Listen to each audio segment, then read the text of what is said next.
Hi guys, welcome back to this MBA podcast. आज हम बात करने वाले हैं बिजनेस एनालिटिक्स के बारे में. And I've got an expert with me, Bala sir from GIM. He's the head of the BDA program. Sir, my first question to you. A lot of students keep listening about this analytics and BDA, etc., etc., etc. But, this 21, 22 years old students, there are a lot of followers of mine, people from C2C mentors. They're confused that how does a career in analytics look like after an MBA or during an MBA? So, can you give us a little idea about that, sir? You're right. Yes, career is one important point they have to look for before joining MBA, and this analytics career is really different from other careers. Actually, day by day, the importance of numbers are growing, and then we are getting lot of data getting generated. Each second, some gigabytes of data is getting generated. Right. So we have lot of sources of data, and people required to analyze that such a big volume of data. Therefore, the career here in analytics is really, at least for the next 10 to 15 years, it is growing in an exponential rate kind of thing. Okay. I mean, at least one of the report what I saw in LinkedIn is almost 70% of the job postings are talking directly, indirectly about the data skills actually. Seriously. So these skills are really very important, and the career here is really promising, and the growth path after the joining is really great. Would you be okay enough to kind of give us a little idea that what sort of industries they can join? Because there has been a perception कि अगर मैं analytics करता हूँ, right, then I'll probably end up getting into IT sector or IT ES sector. So can you help us to understand maybe engineers or non-engineers, what all sectors they can join in after a BDA? Sure. At least for the last 5 years, I saw in GM and even in other places is finance is a domain where majority of the data science people are joining, right, and they are actually analyzing a lot of finance data. And one of the reports released by one of the finance companies says that this domain is a top paying company for the data science people. Oh, is so it? It's a really enriching and then really very good domain to choose, and that's the majority I can say. And the second one is consulting, for example Deloitte Consulting or otherwise E&Y. So these are major people who are playing roles in consulting, and data science people are mainly recruited for that particular domain. And after that I saw that there are some kind of, for example, if you take myself, I'm from manufacturing domain, where we need lot of data scientist people to analyze the manufacturing data. So these three are broad, and then apart from that there are some portions of the people are joining in other industries, for example healthcare industry. So healthcare industry needs data science people, so healthcare companies are also coming here to recruit data science people. So these are the 4-5 domains, promising domains I can say for data science people to join. Okay, but sir, is it tough? I mean, people still feel that is data analytics all about coding, because engineers don't want to do coding anymore. So kindly help us to understand that. And also kind of a follow-up question on this, can a non-engineer like me, as commerce guys or BBA, BMS, can they also excel, or is it only, engineers' territory? Super question. I mean, like this question really important question, and there is a confusion in the minds of the people about this actually. And I'll tell you some statistics. For the last 4 years in BDA program, at least 35% or 40% of the students are coming from non-engineering background, and actually they are doing really great job in the class. Reason is we have designed the curriculum in such a way that in the first term, including the induction program, we are actually making them to come at a uniform stage with respect to coding, with respect to technical skills. That what we are ensuring in the first term. So because of that particular approach, term 2 onwards, all are feeling equal, and then they are actually shining. And sometimes I saw in the class, the students from commerce background are really showing nice skills in the coding compared to engineering background. And that advantage of having commerce, one more thing I'll tell you, because it's a management course, and some of the courses are related to accountancy and management, which they are really doing great job actually. So in a nutshell, I can say that for commerce student, it is really right course, and they have no need to worry about the coding. A balanced course curriculum is there to help them, where they can come up with their coding skills. Okay, so one question just popped up in my mind. You made a mention about accounting, and we talked about coding and all that. So Gen Zs now, they definitely want to get into these kind of careers, but eventually they want to understand that 5 years down the line, what we will be doing. Because sometimes the analysis or the data kind of gets boring. So they want to understand, will I be traveling a lot? Will I be talking to the big stakeholders like CEOs and the CFOs? Will I be doing any kind of an innovation, something like that? So do we have that kind of a scope in BDA, let's say 4-5 years down the line? You're right. we cannot expect to do a similar kind of or same kind of job for the 4 Yeah, or 5 years. absolutely. It is actually changing. For example, Okay. in a first year you are creating an algorithm for doing a particular kind of job. In the second year, how your job is going to be is you have to automate that particular coding part, and no human intervention is required. In the third year, you may have to create an agent to do that job actually. In the fourth year, you may have to roll out a product around it. Therefore, every year, for example, if you take a 5 years career, every year your job responsibility is changing and your job level is changing, and the work that you are doing is also changing. So in the data science, that's a beauty actually. You won't get any chance to do any task that is repetitive in nature. Good. So Good. it's every day. It's a kind of a, for example, if you take a pilot, landing every new flight is a challenging. Similarly, every year of the data science person's life is really good and interesting. I mean, like, he won't do that repetitive task. It will be a level higher than what they have done already. So that's good for you guys actually. A lot of students keep on asking me, is it going to get monotonous after 2-3 years? But I think, as Bala so rightly said, it is always changing. And I think because of the AI, there will be a lot of changes, isn't it? Can you give us a little idea about that, sir? How AI will shape the entire BA domain? Good. If you take 5 years back, like, where actually need people who can code from the scratch actually. Okay. Now AI and then all the LLMs are there. Right. So where some help actually you can take from these tools, and then you can actually reduce your coding task. Your task may be connect different parts of the codes that are available in bits and pieces, and then just make them a product out of it, or make them a complete code out of it. Therefore, compared to 5 years now, the job is slowly changing. Because of AI, you are actually doing or giving up some tasks to AI to do. For example, you want to build a code for regression line. You have no need to type the code from the scratch. You have pieces available, and you choose which piece suitable for you from AI tools, and then just stitch it to the next level. So that is what we are going to do. So AI is actually making the life of data science people little easy, where they can no need to write thousands lines of codes now. So they can take the code and they can just modify wherever required. For example, they want a particular parameter to be at 0.9, just change that 0.9.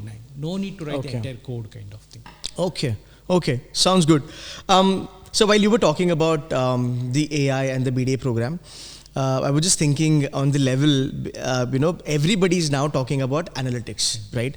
If you go 5 years back, 6 years, 7 years back, people would talk about marketing, finance, HR, etc., etc. And now people are getting interested in analytics. And so that, if you look at, there are a lot of colleges, tier 1, tier 2, tier 3 colleges, they have their analytics program, right? I think it's just the name might change. Somebody will call it as big data analytics, like GIM. Somebody will call it as business analytics, etc., etc. So this is going to be a little tough question for you. I see a lot of IMs. Let's say you've got IM Kashipur having analytics program, TAPME having program. I guess Great Lakes also has, KG Swami also has, right? What makes GIM's BDA program special? Because once students start getting the offer, they say that कि okay, अरे ये तो यहाँ पे भी business analytics मिल रहा है, अरे मुझे यहाँ पे भी business analytics मिल रहा है. Let's say मैं GIM के लिए wait list हूँ, पर मेरा XYZ college में admission हो गया, so I just go ahead and book the seat वहाँ पे, and I start learning. But they should know that if they come to GIM, what sort of advantage they will be getting अगर वो यहाँ पे BDA करते हैं तो. Super. Actually, I can divide the question into two ways. One is on the curriculum side, what's the advantage, and on the opportunity side, how GM course is really different. On the curriculum side, what happens is we are not at all following the uniform curriculum. Every year, the curriculum is updated according to the industry. We have board of studies that contains industry leaders, academia people, and then some of the alumni. Every year, board meets 2 to 3 times, and then they will revise the entire curriculum structure.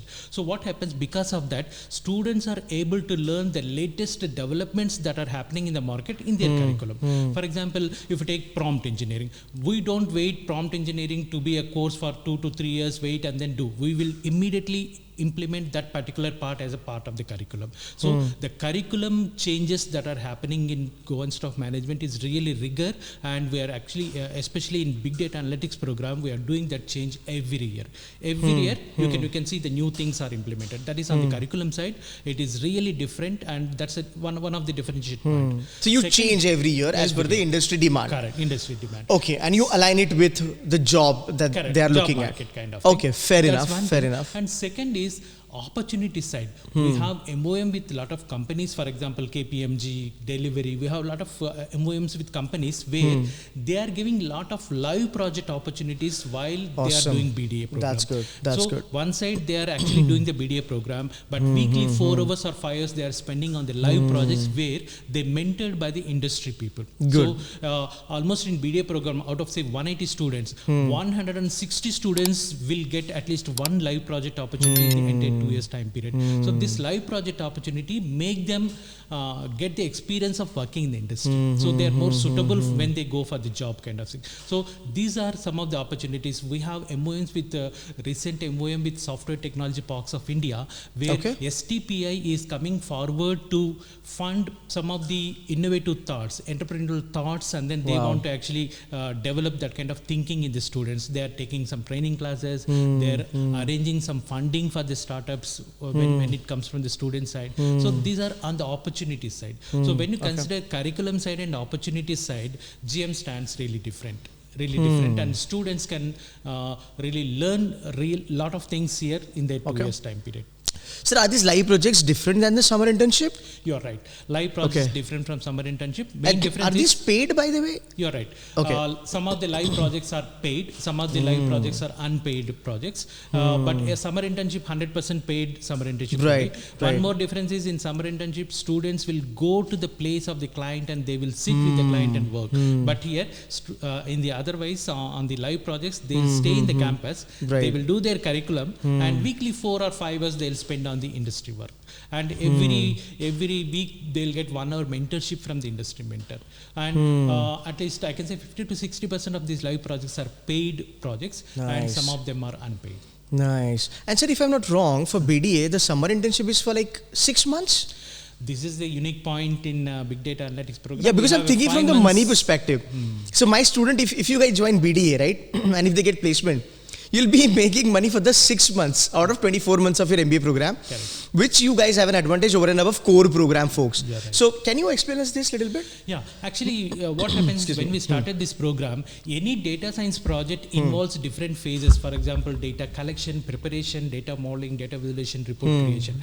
It is not a very small task that it can be finished in 8 weeks time. Therefore, in the beginning itself, we thought that we need at least 5 to 6 months internship period where they can take a bigger project and they can do all these phases of the project and they can finish the project. For this reason, we have 5.5 months internship program, and because of this 5.5 months duration, many companies are coming forward and giving opportunities to BDA students because they can stay longer period with the company and they can do really big projects with the company. So that's the advantage they have here. So 2 things I'll tell you here for BDA from GIM. Number 1, live project. Live project, I believe, forms a very, very important part in your MBA journey because there are a lot of B schools. But not every B school is going to give you the actual live project with the industry. So that's very important, and GIM has that. Number 2, 5.5 or 6 months of internships, you can make money out of 24 months of your MBA, and then you can also convert PPO after that. Correct. Sir, having said all these things, the very important question, the $1 million question, and students want to understand this. Can they make a lot of money in BDA or business analytics domain, and how far they can go? I'll give you an example. So I'm a finance guy. I'm an ex-investment banker from Deutsche Bank. So we know that we have equity research, we have fund management, and the aspirational role is like investment banking. Hrithik Roshan from Zindagi Na Milegi Dobara types. So somebody like me who's a non-engineer, I haven't done analytics a lot. So give us an idea that in analytics domain, how big you can become. Yes, really, this is a good question. You can showcase me as an example. Please. I reached to the position of Vice President in managing teams across the globe in the analytics domain. Wow. So my core PhD is in analytics domain. Wow. So Yes, even I can see the first batch that passed out in JM 2020, the students are now taking the role of even AVP roles, Associate Vice President roles. In the span of 5 to 6 years, they can reach to that kind of position. And many of my students see that 2 years on average, every 2 years there is a huge chance to get a kind of a step up in their career ladder kind of thing. So opportunities are good, and the same time, yes, they have to face good number of challenges as well. True. And they have to actually showcase their skills at 100% confidence, so they can make money in more this and domain. more And more money. And I think a lot of international chances are also there for BDA, if I'm not wrong. People can move out eventually. They can get international opportunity also as analytics is growing. You're right. I mean, like, at least, for example, if you take the TCS and CTS of the world, every year they may have some projects that they have to move to the abroad. And then some small percentage of students even ready to take up PhD opportunities outside India. Because while issuing their letters to them, letters to them, and I can see that some of the students are really interested in doing PhD in Germany or in US in the data science domain. So that's also a good opportunity. But I must, congratulate you on this one factor. I have been observing BDA from last 3-4 years now. And every year I have seen the placements are getting better and better. Last year का मैं data आपको बताऊंगा, इस बार का data तो मुझे लगता है और अच्छा आएगा. Last year the average was 15 lakhs and the highest was 32.50 मेरे ख्याल से. And this year also on the campus I've interviewed a lot of students from BDA and they have made it to some great companies of finance and healthcare, etc. So congratulations on that front, sir. Yes, there are people, they're making a lot of money from BDA program, by the way. But sir, tell me, what's the vision for BDA now? How big you want to make this program? Like best in the country or something like that? You're right. I mean, like, we are actually planning to make learnings in the first step, and secondly, yes, we want to make this program as really a good program for data enthusiastic people. And on the opportunity side as well as on the learning side, we want to make it as a best program in the country. Okay. So my last question for the day, please don't mind this. I have a lot of followers from south part of the country, by the way. You have spent 25 years in Goa, right? You belong to south part of the country.